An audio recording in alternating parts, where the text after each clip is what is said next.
Ciao a tutti ragazzacci e benvenuti sul canale. Oggi sono qui per mostrarvi la build del titano prismatico con la quale ho letteralmente sciolto tutti gli ultimi GM. Ma iniziamo a guardarla dalla sottoclasse. Come super utilizzo Furia Tagliente, utilissima per la pulizia e anche nel caso dovessimo stunnare dei campioni inarrestabili. Come abilità di classe Barricata Eccelsa, ma voi potete tranquillamente utilizzare quella che più vi è comoda e lo stesso vale anche per il salto. A seguire abbiamo Lama Furibonda che ci fornirà 3 cariche di corpo a corpo, le quali utilizzate in combinazione con la nostra prima natura Consacrazione creerà un vero e totale devasto. Come granata utilizzo la granata incatenante, utilissima per cavarci dalle situazioni più scomode sospendendo tutti i nostri nemici e anche questa utile per stunnare i campioni inarrestabili. Invece come seconda natura utilizzo Colpo di Grazia, la quale ci darà amplificazione e restituirà salute ogni qualvolta uccideremo dei nemici con il nostro corpo a corpo. Andiamo adesso a vedere i nostri frammenti e iniziamo con Aspetto della Protezione che ci darà resistenza ai danni ogni qualvolta saremo circondati, Aspetto dello Scopo che ci fornirà maglia in tessuto ogni qualvolta raccoglieremo una sfera di potere, Aspetto del Coraggio che bufferà i danni delle nostre abilità contro tutti i nemici che sospenderemo con Granata Incatenante. Seguiamo con l'Aspetto della Rovina, che amplificherà l'effetto di innesco della nostra Consacrazione, e Aspetto dell'Alba, il quale ci renderà radiante ogni qualvolta colpiremo un nemico con il nostro corpo a corpo potenziato. Andiamo adesso a vedere le nostre armi. Come primaria utilizzeremo una mitraglietta imminenza con pugilatore per ricaricare più in fretta il nostro corpo a corpo e misure disperate, che ne bufferà i danni dopo la nostra Consacrazione. Come arma speciale utilizziamo una spada Ergo Sam con telaio ad ondate e perk esotico conduttore ad arco. A seguire con le pesanti avremo un lanciagranate transito del limite con assassino invidioso e rassegna positiva che andremo ad utilizzare contro i campioni più ostili o nelle fasi finali di danno. È arrivato il momento di andare a vedere la nostra armatura e iniziamo ovviamente dall'esotica, il nostro marchio Stoicismo, il quale avrà Spirito dell'Assassino, le mosse finali e i colpi di grazia con il corpo a corpo potenziati forniscono invisibilità, il che significa che ogni qualvolta uccideremo un nemico con la nostra Consacrazione avremo 15 secondi di invisibilità per poterci o allontanare dalla zona più calda o metterci in una zona più comoda dove poter colpire ancora. E a seguire Spirito del Contatto, infliggere danni con il corpo a corpo potenziati genera fulmini, il che andrà a potenziare la nostra Consacrazione. Ma guardiamo adesso le mod. Iniziamo dalla testa dove abbiamo un assorbimento ad arco, un assorbimento armonico, in questo caso da tela oscura, e un cercatore di munizioni pesanti. Sulle braccia induzione a impatto e trasferimento impetuoso, così da ricaricare più velocemente la nostra granata e i nostri corpo a corpo, e un mano pesante per creare sfere di potere con le nostre uccisioni corpo a corpo.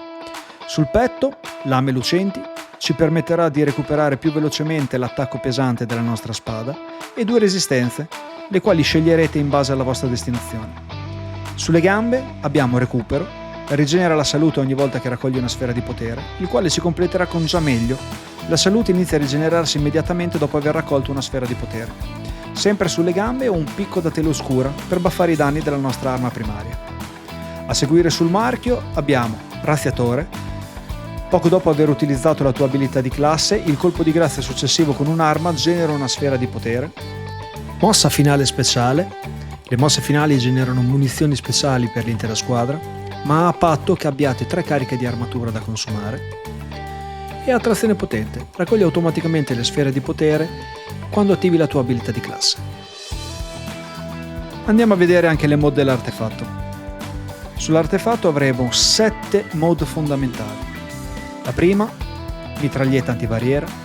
La seconda, spada sovraccarica che ci permetterà di stunnare i campioni sovraccarichi con la spada. Sfere radianti, raccogli una sfera di potere con una sottoclasse solare o prismatica ti rende radiante. Armatura galvanica, i danni ricevuti dai combattenti mentre usi una sottoclasse dell'arco o prismatica sono ridotti durante amplificazione. Folgorazione solare, il tuo innesco infligge danni maggiori in un raggio più ampio. Protezione rigenerante, con maglie in tessuta i tuoi corpo a corpo si ricaricano più in fretta e infliggono più danni. E per finire, trasferimento. Infliggi più danni con le granate di corpo a corpo durante trascendenza. E adesso vi lascio ad un po' di gameplay così che possiate valutare con i vostri occhi quanto può essere efficace questa build.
Se il video vi è piaciuto mettete un mi piace o un commento raccontandomi come vi siete trovati con la build e non scordate di iscrivervi al canale e attivare la campanella per non perdervi i prossimi contenuti.